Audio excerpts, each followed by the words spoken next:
A expectativa é que quarta-feira seja casa cheia, né? O Botafogo joga na sua casa, tem essa vantagem, apesar de resultados recentes. Agora, do outro lado, também tem um Palmeiras que cresceu de produção. O Botafogo, no segundo turno, tem um aproveitamento diferente do que estava acostumado. Vamos dar uma olhada. Aí, ó, a gente está vendo esse Botafogo nos 10 jogos de segundo turno, um aproveitamento de 40%, 12 pontos somados, seria o 15º colocado da competição. É por isso que esse jogo é tão crucial, né? Roda a vinheta aí que eu quero ouvir o Pascoal de um plazinho do próximo jogo. O momento não é o ideal para receber o Palmeiras, né? Levando em conta que é agora o vice-líder, que tem ali um adversário direto. Mas o Botafogo vai estar em casa e a expectativa, como eu disse, é que a torcida apoie, que a torcida compareça. É o jogo para, de repente, acabar com a dúvida, Pascoal? Veja como é que são as coisas, né? Se você tomar por base o segundo turno, que a gente mostrou ali... Deu ruim. Deu ruim. E o Palmeiras subiu para quinto.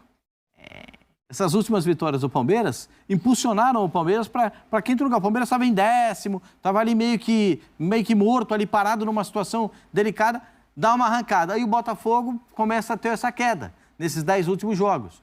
E aí mostra claramente como é que está o campeonato, né? O Palmeiras muda o estilo de jogo, o Botafogo tenta recuperar o seu melhor formato de jogo, o que levou o Botafogo até essa situação no campeonato, né?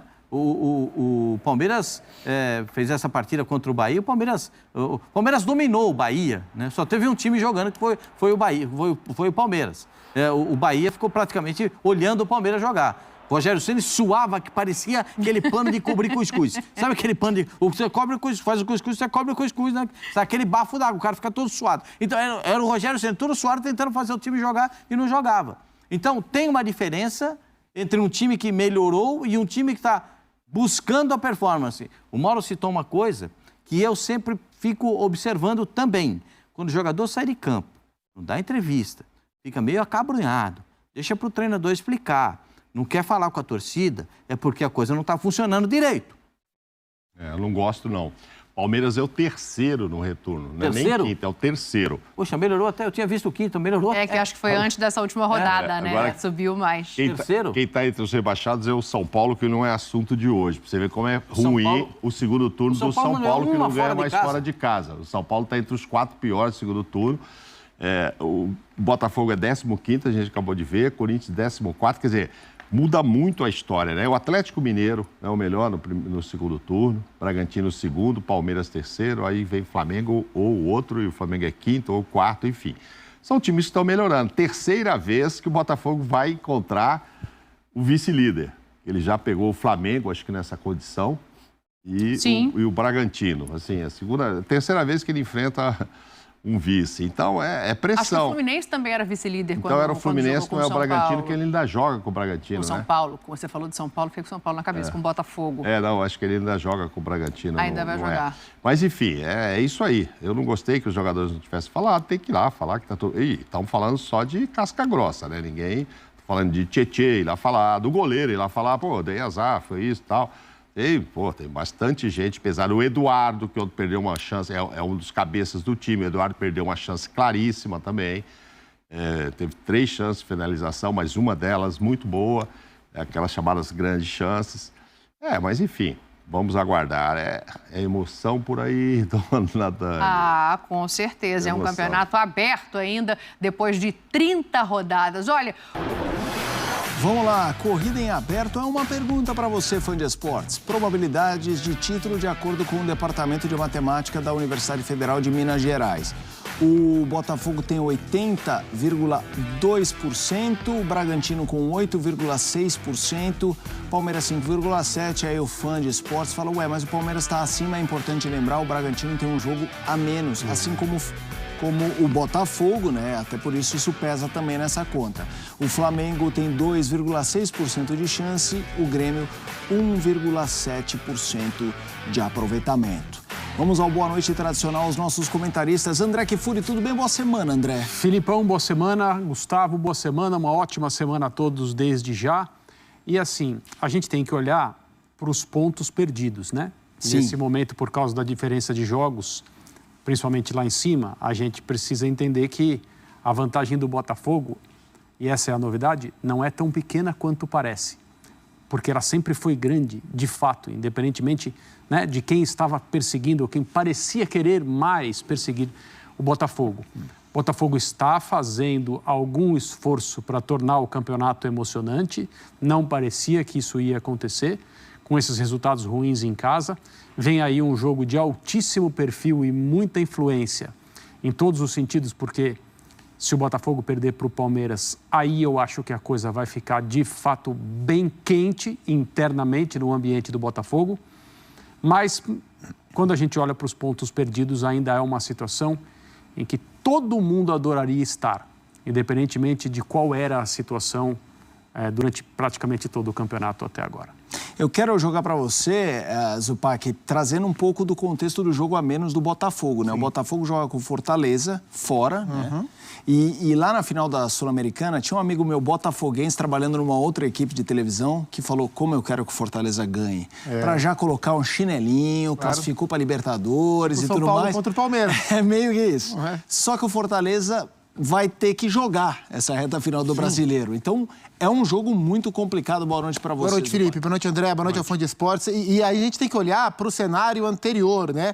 O que o apagão das luzes em Botafogo e Atlético Paranaense trouxe para essa conversa. Porque é por isso que não rolou o Botafogo e Fortaleza. Fortaleza e Botafogo, por mais que a gente passe aqui e a gente falou sobre a decisão da CBF, se foi correta ou não, se foi assodada ou não, mas enfim, era para ter acontecido Fortaleza e Botafogo. Em qual circunstância aconteceria? Um Fortaleza reservaço, porque era o último jogo antes da viagem, a véspera da viagem para Punta, para Maldonado, e agora será um Fortaleza titular, um Fortaleza sem vaga garantida para a competição sul-americana, atualmente na zona de classificação para a Copa Sul-Americana, contra um Botafogo que vai chegar de alguma maneira, a não ser que vença o Palmeiras e vença no final de semana e tal, mas com possibilidade de ser um Botafogo altamente pressionado. Então, assim, aquele apagão do Botafogo e Atlético Paranaense e, em consequência disso, a decisão tomada pela CBF mudou drasticamente a característica dessa partida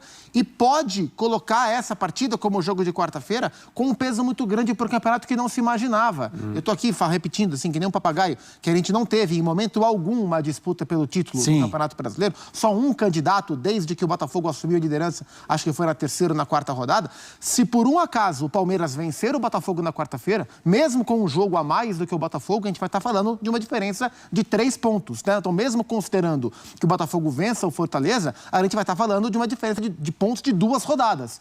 Aí a gente começa a ter um campeonato. Então, pela primeira vez, nessa semana, a gente pode mudar a conversa sobre existir a possibilidade de alguém ser campeão que não o Botafogo. E isso diz sobre o segundo turno do Botafogo e me chama a atenção que esse alguém seja o Palmeiras, porque o Palmeiras estava fora da conversa. Né? O Palmeiras estava fora da conversa. Embalou uma sequência de vitórias muito importante. O Bragantino e o Flamengo não jogaram.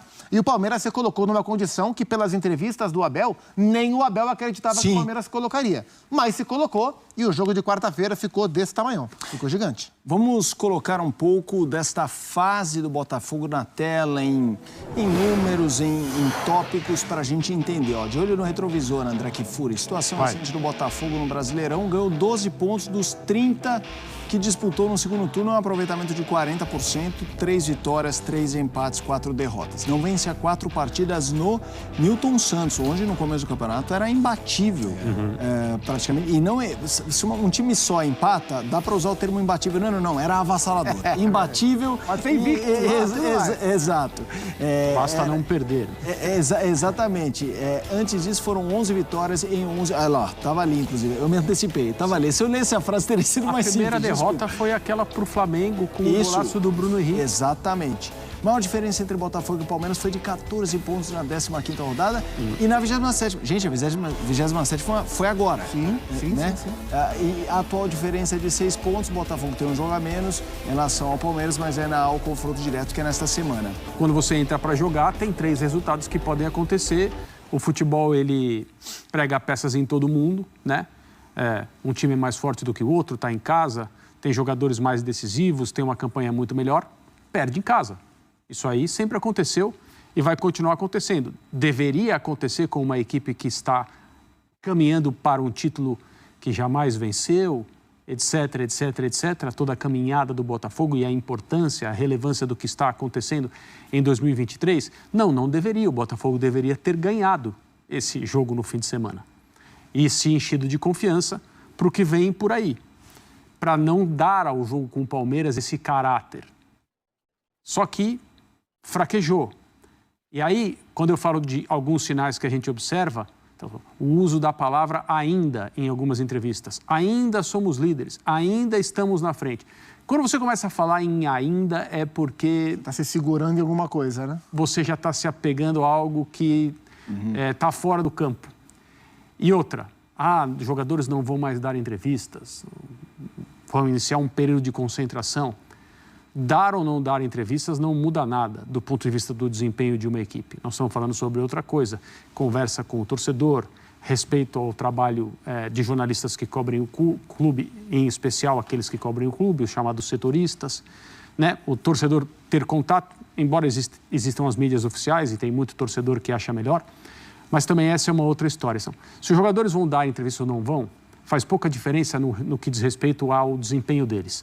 A questão é que, se é uma ordem e a partir de agora passa-se a viver sob essa regra, é porque tem alguma coisa que não está bem. É porque tem algo que não está como deveria. Mesmo que tenham sido os jogadores que manifestaram esse desejo, olha, vamos nos reunir aqui, vamos ficar numa boa, sem falar muito, porque está na hora da gente se concentrar e voltar a fazer o que a gente está fazendo, a gente vinha fazendo. Acho que até essa é a ideia. Mas quando você toma esse tipo de medida, é porque já há um incômodo e o Botafogo está pressionado. Indiscutivelmente pressionado como não imaginava estar, acho que ninguém imaginava a essa altura de uma campanha tão boa como ele vinha fazendo. Eu acho até interessante jogar para vocês, Zupac, porque como depois do Luiz Castro deixar o clube, o Botafogo não teve uma queda. Eu acho que ali, se acontecesse, todo mundo poderia falar, putz, era esperado. Mas como rolou uma sobrevida de potencial... Com o Caçapa ali. Exatamente, com o Caçapa, aí vem a questão do Laje. E jogando da mesma maneira, com personalidade, né, no período do Caçapa de alguns poucos jogos, mas comportamento em campo do time era incrível, como se o Luiz Castro ainda não estivesse. Exato. E aí veio o Laje, mas quando ele saiu, acho que todo mundo ficou com a sensação de... Todo mundo que eu digo, mais até a torcida, de... vai acontecer aquilo, volta, e não voltou. Nos primeiros jogos, sim, né? Isso que me chama a atenção. O trabalho do Luiz Castro foi um trabalho muito sólido. Quando ele sai, o Caçapa fica pouco tempo, e nesse pouco tempo se mantém. Quando vem o Bruno Lage, no comecinho parecia que ia se manter, depois perdeu. E aí pega o Lúcio Flávio e no comecinho mantém. As primeiras vitórias nos dava a impressão de que, olha, o Lúcio Flávio conseguiu trazer de volta aquele padrão que, né, tentar mexer o mínimo possível no que acontecia antes. E nesse momento vem esses 4 jogos sem vencer, como a gente viu há pouco o Pedro Henrique Torri falando. E aí agora fica a dúvida de como esse time vai reagir nesse cenário de pressão que se instaurou pela queda do Botafogo e pelo crescimento, porque em outros momentos de queda do Botafogo, a gente não tinha tido um crescimento tão grande como o Palmeiras se mostra nessas rodadas. E o próprio Lúcio Flávio, porque é tão inédito para o Lúcio Flávio assumir um time, reconduzir esse time para ser campeão, como é inédito para ele ter que lidar com essa pressão que se instaura agora, né? Então, nos gera dúvida de como isso vai ser administrado. Ainda tem uma vantagem, o Botafogo ainda é o favoritaço para ser o campeão, ainda é o único time em condições de ser campeão. Olha o uso de ainda aí. Mas é uma semana que pode ser decisiva para esse olhar sobre o campeonato. E o Botafogo vai enfrentar um dos poucos times, ele, Palmeiras, e o Atlético Paranaense, que tendem a sentir menos a mudança de gramado, porque são times, embora cada gramado sintético tenha a sua própria característica, mas tendem a sentir menos do que os times que estão mais habituados aos gramados naturais. Isso também pode trazer mais um elemento enorme para o jogo de quarta. O jovem meio-campista Fabinho, de 21 anos, recebeu uma nova oportunidade como titular do Palmeiras no último sábado e aproveitou ao máximo a chance de jogar desde o início da partida. Isso aconteceu devido à suspensão do Zé Rafael. Fala, torcida palestrina, bem-vindos ao canal Jornal do Palmeiras, sua dose diária de informação. Se você não é inscrito, já se inscreva no nosso canal e deixa aquele like para fortalecer. Então, sem mais delongas, vamos para a notícia. Ele se destacou na vitória por 1-0 sobre o Bahia no Allianz Parque. Atualmente, Fabinho é o jogador com a sequência mais longa de partidas do Palmeiras, sendo o único a ter participado dos últimos 50 jogos da equipe. No entanto, apesar dessa impressionante marca, ele foi titular em apenas 2 ocasiões, na derrota por 2-1 para o Red Bull Bragantino e na vitória sobre o Bahia no sábado. O confronto contra o Bahia marcou o 50º jogo do Fabinho como jogador profissional do Palmeiras. E aí, torcedor palmeirense, o que você acha do futebol do Fabinho? Comente aí. E essas foram as principais notícias do Palmeiras de hoje. Lembre-se de deixar o seu like e se inscrever em nosso canal. Então até o próximo vídeo e avante palestra!